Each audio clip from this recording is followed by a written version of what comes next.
Assalamualaikum warahmatullahi wabarakatuh. Halo anak-anak, kembali lagi bersama dengan Ibu Pipit Fatimah dalam mata pelajaran matematika. Nah, di pertemuan kali ini kita akan belajar untuk mengenal lingkaran. Sebelum itu, alangkah baiknya kita berdoa terlebih dahulu. Berdoa dalam hati dimulai.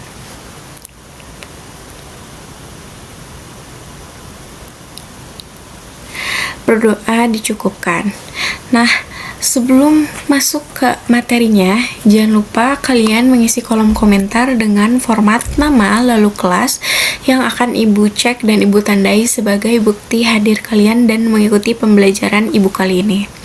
Setelah itu jangan lupa untuk siapkan alat tulis dan mencatat hal-hal yang akan Ibu sampaikan dalam pertemuan kali ini. Nah, yang pertama yang akan Ibu bacakan yaitu ada tujuan pembelajaran. Setelah kalian menyimak video pembahasan yang Ibu buat ini, diharapkan kalian mampu untuk memahami konsep lingkaran, memahami unsur-unsur lingkaran, mampu menentukan unsur-unsur dari suatu lingkaran. Nah, sebelumnya apakah ada yang tahu apa itu lingkaran? Sekarang kita akan mempelajarinya ya. Apa sih lingkaran itu? Nah, lingkaran adalah kurva tertutup yang jarak dari pusat lingkaran ke setiap tepinya sama. Seperti yang kita ketahui, kurva merupakan garis melengkung. Nah, karena lingkaran itu merupakan kurva tertutup, maka ujung kurva yang satu dengan ujung kurva yang lainnya itu menyatu, sehingga membentuk sebuah lingkaran. Dan jangan lupa lingkaran itu memiliki ciri khas tersendiri. Ciri khas lingkaran itu adalah jarak dari titik pusat ke semua tepinya itu sama. Nah, misal kita memiliki lingkaran dengan titik pusat yang kita tandai dengan huruf O, dan kita memiliki titik di tepi lingkaran yaitu A dan titik satunya yaitu B.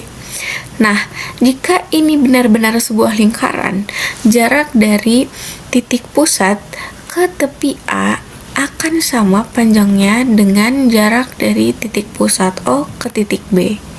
Jika jaraknya sama, maka gambar tersebut sudah terbukti bahwa itu adalah sebuah lingkaran, seperti itu. Nah, bisa dipahami kan tentang konsep lingkaran itu? Nah, dalam pembelajaran kali ini ada 7 unsur yang akan kita pelajari. Yang pertama yaitu jari-jari. Jari-jari itu merupakan garis yang menghubungkan titik pusat ke titik yang berada di tepi lingkaran. Jadi kita memiliki sebuah lingkaran. Di sini ada titik pusatnya yaitu O. Nah, ada juga titik di tepi lingkaran yaitu titik A. Nah, garis yang menghubungkan dari pusat lingkaran ini ke titik yang berada di tepi lingkaran ini namanya jari-jari. Yang selanjutnya ada diameter. Diameter ini merupakan garis yang menghubungkan titik-titik yang berada di tepi lingkaran ke tepi yang lain melewati titik pusat. Nah, kita perhatikan pada gambar. Jika kita memiliki sebuah lingkaran, kita memiliki titik A di tepi lingkaran dan titik B di tepi lingkaran. Nah, garis yang menghubungkannya antara titik A dan titik B dan melewati titik pusat ini namanya diameter. Bisa dipahami ya?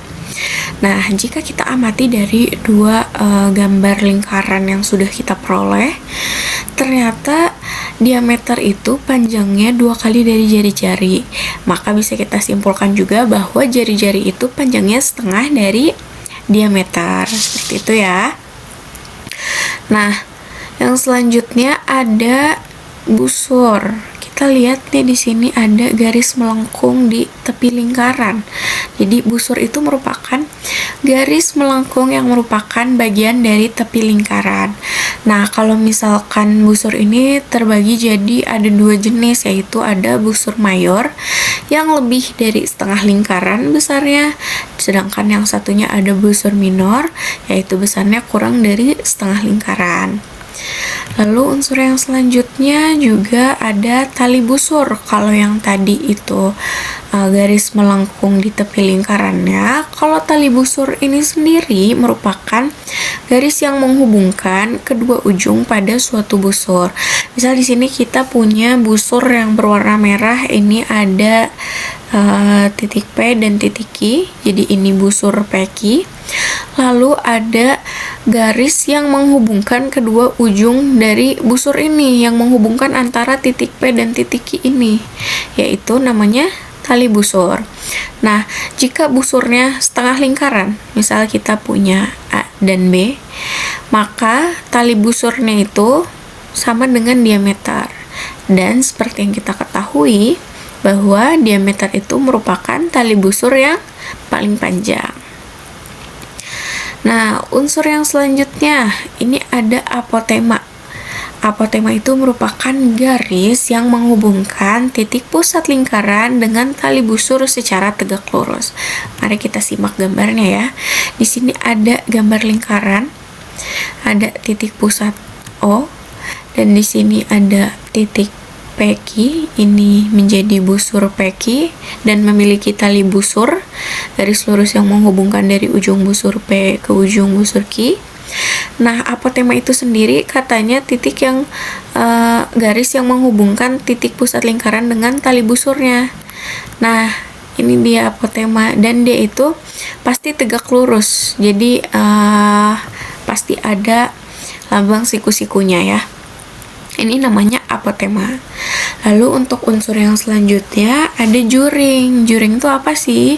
Juring itu daerah di dalam lingkaran yang dibatasi oleh dua buah jari-jari. Kita lihat di gambar.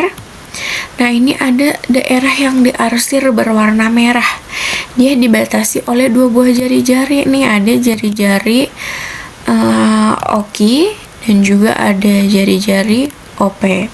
Nah, daerah yang diarsir di dalamnya ini namanya juring. Juring ini sendiri terdiri dari dua macam. Ada juring mayor, yaitu yang lebihnya dari setengah lingkaran atau yang berwarna putih. Dan ada juring minor yang besarnya itu kurang dari setengah lingkaran atau yang diarsir berwarna merah ini ya. Nah, selanjutnya untuk unsur yang terakhir, ini ada tembereng. Tembereng ini merupakan daerah di dalam lingkaran yang dibatasi oleh busur dan tali busur tentunya. Jadi di sini ada busur PQ dan ada tali busur atau garis lurus yang menghubungkan antara ujung busur P ke ujung busur Q. Dan maka daerah yang dibatasi oleh kedua hal tersebut itu diarsir dan namanya itu adalah daerah tembereng. Tembereng ini juga memiliki dua macam, ada tembereng mayor dan juga ada tembereng minor. Nah, jika kita lihat dari unsur-unsur yang sudah kita pelajari, konsep lingkaran yang sudah kita pelajari, mari kita sekarang coba terapkan pengetahuan yang sudah kita pelajari barusan untuk menyelesaikan soal berikut. Di sini Ibu memiliki contoh soal. Sini kita diminta untuk melengkapi pernyataan berdasarkan gambar di bawah ini. Ini kita amati dulu gambarnya ya. Nah, kita di sini diberikan pernyataan-pernyataan yang kita harus isi. Pernyataan tersebut tuh ternyata unsur lingkaran yang mana gitu ya. Nah, untuk yang pernyataan yang pertama, ada daerah arsiran, ini ada ruas garis dibacanya ya, daerah arsiran ruas garis AE disebut. Nah, ini kita lihat pada gambarnya. Lihat dari gambar, ini kan merupakan wilayah yang dibatasi oleh busur dan tali busur. Maka ini namanya apa?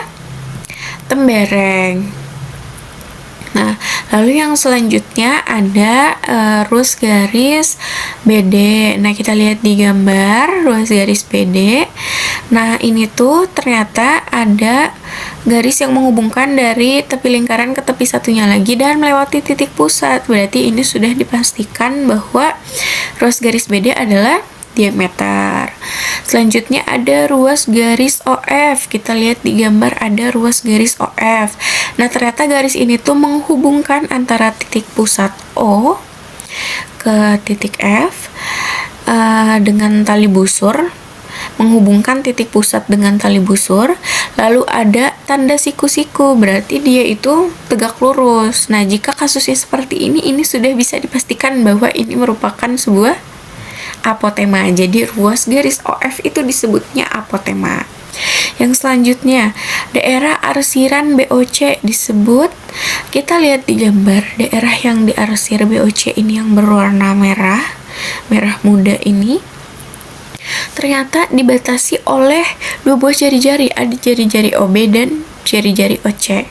Nah, ini udah jelas bahwa daerah yang diarsir dan dibatasi oleh dua buah jari-jari itu ternyata apa? Juring, ya. Jadi daerah arsiran BOC ini disebutnya juring. Lalu yang selanjutnya, nah ini ada garisnya melengkung, ini dibacanya busur AE. Berarti sudah jelas ya bahwa AE ini adalah apa sesuai namanya? Busur, ya, ini busur AE. Nah, lalu yang selanjutnya ada ruas garis AE. Nah, ini tuh beda dari yang sebelumnya. Kalau tadi itu kan busur. Nah, ini ada ruas garisnya. Kalau ruas garisnya itu berarti namanya tali busur. Nah, untuk pernyataan yang terakhir, ini ada ruas garis OE. Nih, kalian perhatikan dulu pada gambar. Ruas garis OE. Nah, kalau ini kan menghubungkan titik pusat dengan salah satu titik yang ada di tepi lingkaran, titik E. Maka ini sudah bisa dipastikan bahwa ruas garis OE ini disebutnya jari-jari. Nah, dari materi yang sudah Ibu ulas tentang konsep lingkaran, unsur-unsur lingkaran, dan dari penerapan materi yang tadi terhadap contoh soal ini, Ibu harapkan kalian bisa memahaminya dengan baik. Jika ada yang kurang dipahami bisa ditonton kembali, dan untuk mengasah lebih jauh kemampuan kalian dalam memahami unsur-unsur lingkaran, konsep lingkaran, serta menentukan unsur-unsur lingkaran pada gambar seperti ini, Ibu menyediakan LKPD yang harus kalian kerjakan secara berkelompok, yang kelompoknya sudah Ibu tentukan, dan soal LKPD-nya sudah Ibu share di grup WhatsApp. Setelah kalian berdiskusi mengerjakan lembar kerja peserta didik mengenal lingkaran ini, kalian juga diharapkan untuk mengisi refleksi diri. Nah, untuk refleksi diri ini sendiri dikerjakan secara individu, diisi oleh masing-masing dari kalian. Nah, jika ada hal yang ingin ditanyakan, bisa kalian tanyakan kepada teman-teman kalian atau misalkan kepada Ibu. Demikian pembelajaran kali ini. Semoga penjelasan yang telah disampaikan ini dapat membantu kalian untuk memahami materinya dengan baik. Jangan lupa untuk terus belajar, bertanya jika ada yang belum jelas. Nah, berlatih juga seperti soal-soal latihan yang sudah Ibu kirim ya, agar kemampuan kalian itu semakin berkembang. Terima kasih sudah menyimak sampai akhir. Jangan lupa nanti dikerjakan latihan-latihannya, dan untuk pertemuan selanjutnya kita akan membahas tentang hubungan sudut pusat dan sudut keliling. Mungkin cukup sekian. Semangat belajarnya dan juga jaga kesehatan. Terima kasih atas perhatiannya. Wassalamualaikum warahmatullahi wabarakatuh.